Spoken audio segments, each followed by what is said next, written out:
Hi everyone, my name is Devanka Peiris and I am a teacher by profession. I teach English and drama. So today I would like to share with you some thoughts on constructivism in teaching and learning.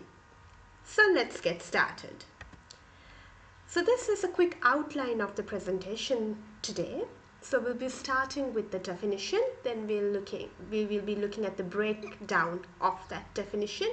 We'll then move on to the main characteristics of constructivist learning, followed by constructivism in the classroom and how it can be applied practically.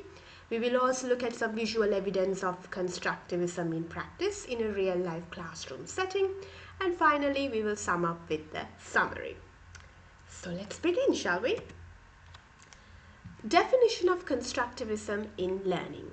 Constructivism is a learning approach that facilitates the idea of learners engaging in active construction of knowledge, or in other words, constructing their own knowledge, and the fact that the reality of that learning experience is characterized by the learner's experience. Now, what does that mean? Let's find out by breaking down the definition. Firstly, constructivism is active learning. The learner is not a passive individual, but plays an active role in the knowledge construction process. Secondly, knowledge can be constructed both individually and socially. What do I mean by that? Let me explain that to you through an example. For example, during an English lesson, a learner can make individual meaning or sense of the concept of nouns by trying to identify all the objects he or she can see in the classroom. Now, when the learner does this, he or she is making individual sense or individually constructing the knowledge on nouns.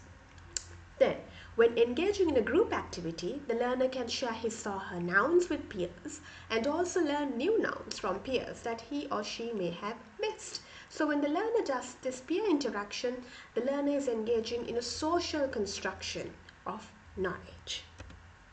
Next, this is also the reality of the learning experience. For example, this can be a reality created in the classroom by learners through their engagement with their learning materials such as books, textbooks, papers, etc. And finally, learners' learning experience is characterized by their prior experiences.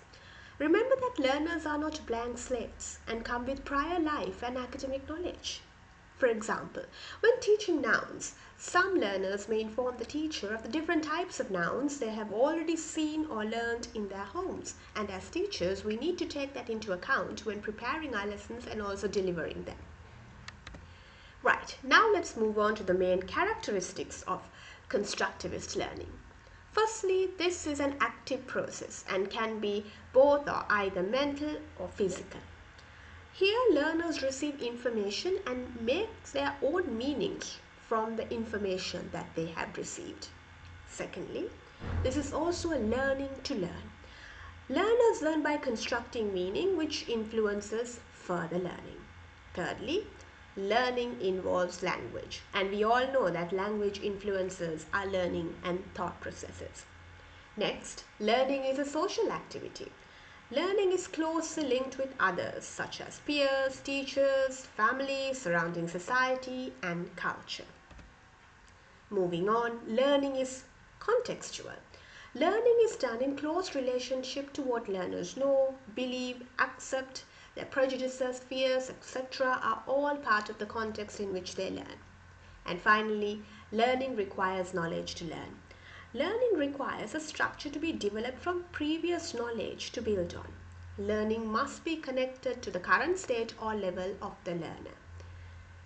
Alright, now let's look at constructivism in the classroom and how this can be practically applied in a real-life classroom setting. Firstly, as teachers, we need to respect the ideas and opinions of our students. This is a very important step in encouraging learners to be independent thinkers. Next, the teacher must always ask questions from students. These questions will stimulate and encourage students to reflect on their own thoughts and logically reason out their responses, which will help them develop their own unique intellectual identities. Therefore, the teachers also need to give sufficient waiting time for responses for students. Thirdly, teachers must allow students to engage in dialogue with the teacher. So the teacher can create more opportunities for this during the lesson and give special attention to shy students so that they can be bold in voicing out their responses to the teacher. Next, teachers need to encourage peer discussions in the classroom. This can be done as small group discussions where the class is broken down into small groups, and or large group discussions where the whole class will discuss the concept or response as one group. Next, the teacher can prompt further inquiry by engaging in tasks requiring higher level thinking. In this scenario, the responses will combine higher level thinking attributes such as summarizing, analyzing, predicting, and even defending their own viewpoints. Students are also called to make their own hypothesis and test out their validity. Responses are more comprehensive and not simple one-word answers in this stage. Finally, students engage in working with real-life situations or problems. Now, this will help students to be more creative in their thinking and exercise problem-solving skills. Teachers can also use other interactive modes of learning such as role plays, improvisations to be embedded into their lessons so that students have first-hand experience with these kind of situations. Alright, now let's look at some visual evidence of constructivism in practice in a real-life classroom setting. As I mentioned at the start of this video, I am a teacher of English and drama. And these screenshots that I have shared are from an online drama session that I conducted for my intermediate drama students on the lesson on Introduction to Characterization. So they were given a piece of a character with dialogue and responses, and they had to read it, and they were discussing their views, their opinions, their arguments on that particular piece and character that was shown to them. So here you see two screenshots of students having a large group discussion on the topic of characterization during an online drama lesson while the teacher silently observes but pays close attention to this large group discussion of the students. Next, you have a screenshot of students responding to a teacher's questions and interacting with the teacher during the lesson on characterization. Now, as I was silently observing and listening to the conversation, their discussion, I was able to pick out certain areas that they didn't discuss or that had surpassed their attention. So I presented questions to them that probed and elicited the answers for those questions for them to think about. So here you see a picture of a student very happily giving her response to the questions that I presented to her.